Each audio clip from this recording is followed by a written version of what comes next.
I've always seen them. The twisted, mangled, screaming, agonized faces that can sometimes make up an entire tree's trunk.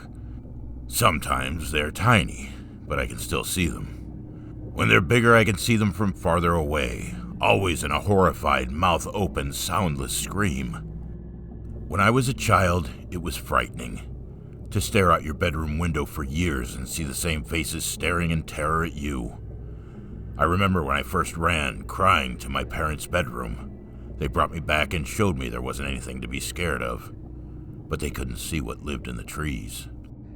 As I grew, the faces were still there. I'd learned to avoid certain trees, specifically because the faces on them were more sinister than I could handle.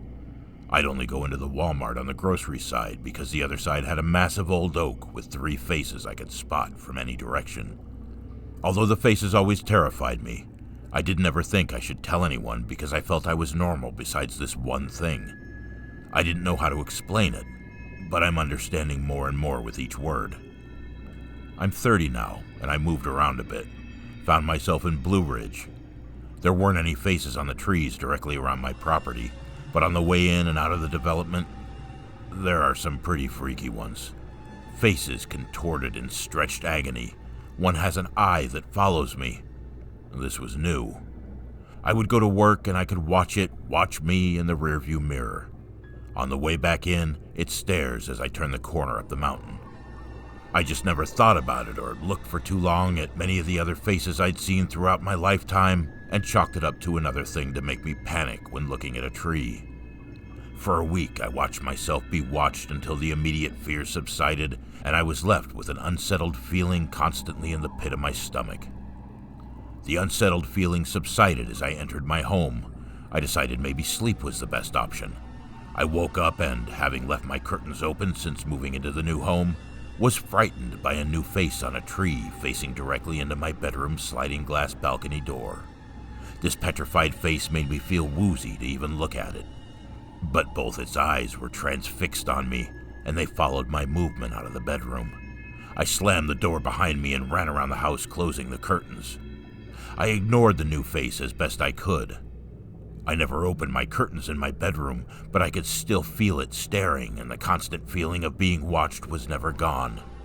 I'd had enough, and yesterday, I chopped the fucking tree down. I watched as the eyes followed me, as it toppled over and crashed into the river at the base of the high hill I live on. I was overjoyed. I was screaming with happiness. When I stopped, I thought I heard my scream echoing across the narrow valley. But I just kept going, and going, and going. I fell asleep last night and I could hear the echoing still. I left for work. I still heard it. I could see in the morning that there were new faces, new tortured, frozen faces all screaming at me, echoing. They're all still screaming, echoing. I couldn't help myself. I took a chainsaw to the trees. After I cut one down, they all stopped screaming. They started whispering. I could hear them reciting pieces of my life, secrets they were passing along to the next. I screamed and went for another tree with my chainsaw. I was vicious. I cut down 2, then 3. The voices had stopped, like they were waiting for me to finish. I should have never done it. They started talking to me, telling me things. I can't tell you. I am drawn now to them, to the trees. Even as I write this, I know it's probably my last time writing. I can hear the echo. It's clear though, and I know it doesn't make sense if you haven't seen the faces, but I never realized how truly beautiful they were until now. Like etched angels on marble.